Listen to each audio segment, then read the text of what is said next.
பக்கம் விஜயை கூப்பிட்டாரு, இன்னொரு பக்கம் சீமானை கூப்பிட்டாரு. திமுகவை எதிர்க்கிற எல்லாரும் ஒன்று சேரலாம் வாங்கன்னு கூப்பிட்ட உடனே ஏதாவது ரியாக்ஷன் வரும்னு பார்த்தா உடனடியாக 2 பேர்ட்டு வந்து நோ அப்படின்னு வந்துருச்சு. இதை எப்படி எடுத்துக்கிறது?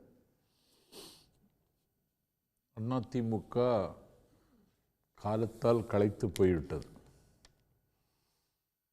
எடப்பாடி பழனிசாமி தலைமை ஏற்றதற்கு பிறகு இளைத்து போய்விட்டது.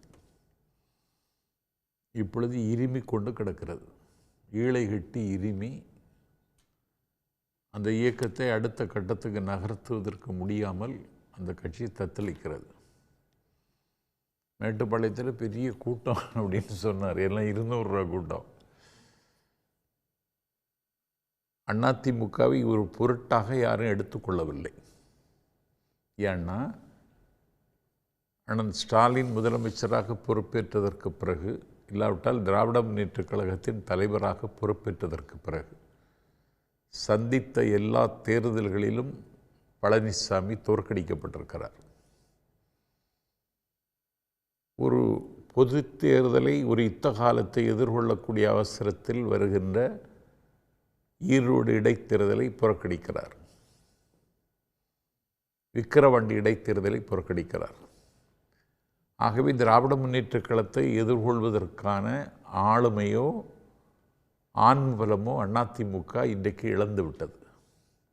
ஆனால் அதிமுக பலமாக இருக்க வேண்டும் என்பதுதான் திமுகவினுடைய உட்கிடக்கை. ஆனால் அதை பலப்படுத்துவதற்கு அவர் தயாரில்லை. இன்றைக்கு அதிமுக என்கிற கட்சி ஒரு எடப்பாடி தலைமையில் இருக்கிற ஒரு கும்பல் கலாச்சாரம்.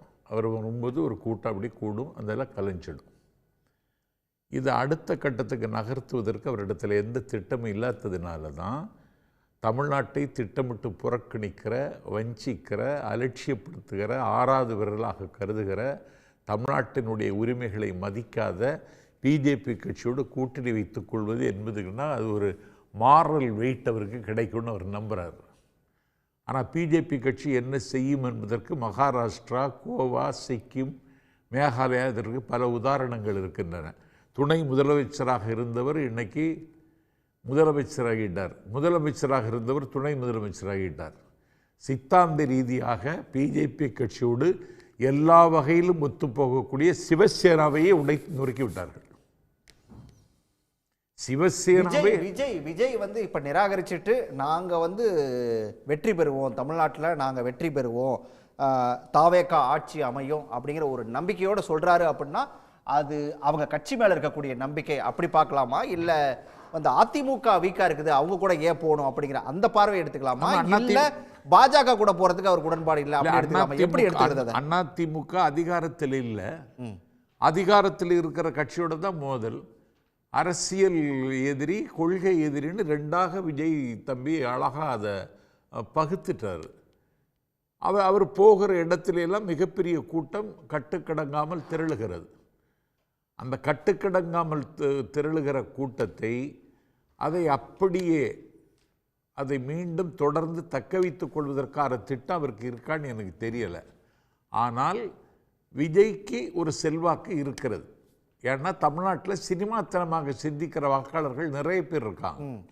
இன்னைக்கு நேற்றுக்கு இல்லை, சங்ககாலம் என்கிற தங்க காலத்திலிருந்தே சினிமாத்தனமாக சிந்திக்கிற வாக்காளர்கள் தமிழ்நாட்டில் இருக்காங்க.